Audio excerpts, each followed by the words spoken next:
Good day mga kanegosyo. Ang topic natin ngayon tungkol sa Focus in One at inaplayan to ng franchising business model.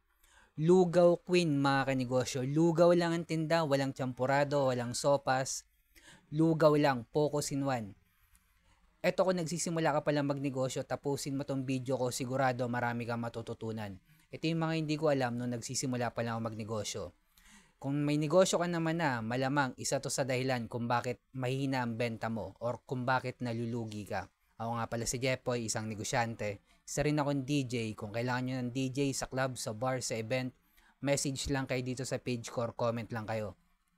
Bilang negosyante, meron na akong 10 taon na karanasan na pagkalugi sa pagninegosyo. Tunay na negosyo lang, hindi networking tulad ng sari-sari store, barbecuehan, bilyaran, rental. Bakit importante ang Focus in One sa pagninegosyo? Tulad na lang ng Lugaw Queen, mga kanegosyo.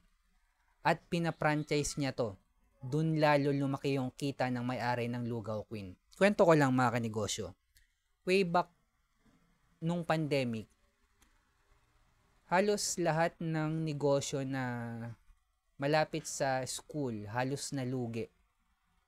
At isa na ako doon mga kanegosyo. Kasi almost 2 years din na online class yung mga school, college. Kaya wala talagang customer. Although naitawid ko pa yung sari-sari store ko. Yung sari-sari store ko yung una kong negosyong nalugi. Hanggang 2021. Pero napag-desisyonan ko na i-close ko na talaga. Nung naitayo ko yung sari-sari store ko malapit sa school kung saan ako graduate ng college, graduate po ako ng marketing management sa TIP Cubao, Technological Institute of the Philippines.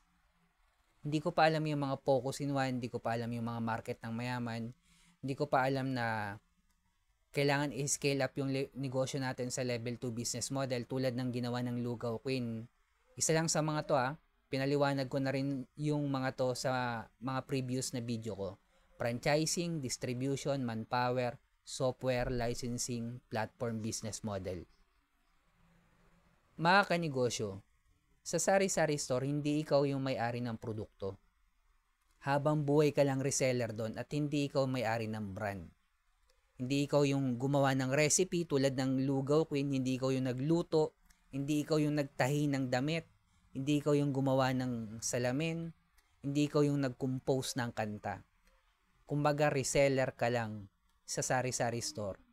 At never magiging grocery store ang sari-sari store dahil sa business model mga kanegosyo. Ang sari-sari store kapag lumaki, sari-sari store pa rin po siya.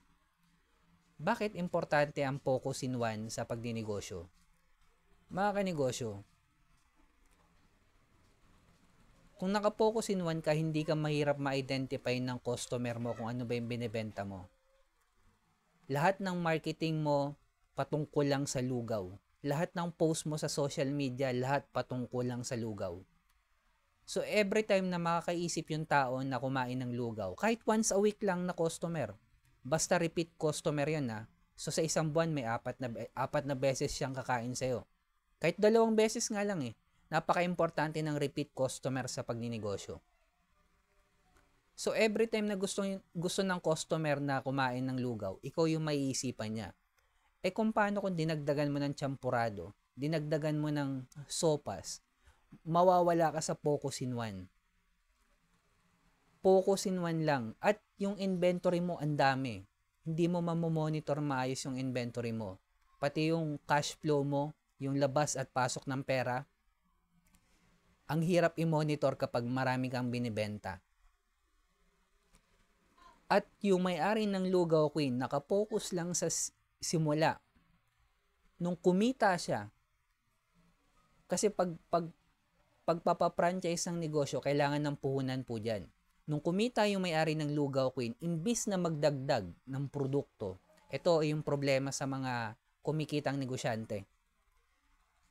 Kapag kumikita ka na, nag-iisip na yan kung anong idadagdag. Ang akala ng mga negosyanteng baguhan kapag kumita, kapag nagdagdag ka ng panibagong produkto, madadagdagan yung kita mo. Mali. Yung negosyo mong kumikita, mababawasan po yan. At ma-out of focus ka mga kanegosyo. Imbis na magdagdag ka ng produkto, i-scale up mo yung negosyo mo sa level 2 business model.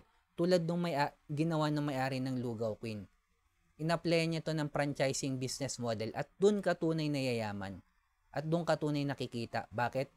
Hindi ka nakikita sa pagbebenta per se ng lugaw. Kikita ka na sa magpa-franchise sa'yo ng negosyo mo. Malugi man siya o hindi. Yung franchising fee, automatic profit mo na yun. Hindi na yan marerepand kung malugi man yung negosyo kasi nasa kontrata yun. Ganyan na kumikita yung franchising. Pero focus pa rin sa lugaw. Ang binago lang ng may-ari yung business model. Nagdagdag siya ng business model, hindi siya nagdagdag ng produkto. Kaya mga kanegosyo, kung nag-iisip ka magnegosyo or nagsisimula ka na magnegosyo, focus in one. Lalo na kung nagsisimula ka magnegosyo, sobrang limited lang yung resources natin. Hindi naman limpak-limpak agad yung puhunan natin para sa pagsisimula ng magnegosyo. Pagninegosyo. So, sobrang importante yung focus in one sa pagninegosyo. Siyempre, bukod sa pwede nyong sabihin, Boss Jepoy, naka-focus in one ako pero nalulugi pa rin ako dahil wala ka sa market or community ng mayaman. Ang pinagsisilbihan mo yung market ng walang pera at hindi ka gumagawa ng original content. Kasama na po sa trabaho natin yung gumawa ng original content ngayon mga kanegosyo. Kung nagninegosyo ka, kailangan mong gumawa ng original content dahil yan na po yung labanan ngayon. At kung umabot ka sa dulo na video na to, heart mo naman ako, subscribe ka naman sa akin, comment ka lang, sabihin mo lugaw. Gusto ko lang malaman yung tumatapos ng video ko. At sa mga negosyanteng nakakaranas ng pagkalugi, struggle sa pagninegosyo, mahina benta, huwag natin kalimutan mag-pray kahit anong religion natin. Peace. Follow nyo na rin ako sa TikTok, Facebook, YouTube, bossjepoy.pastrana.tv.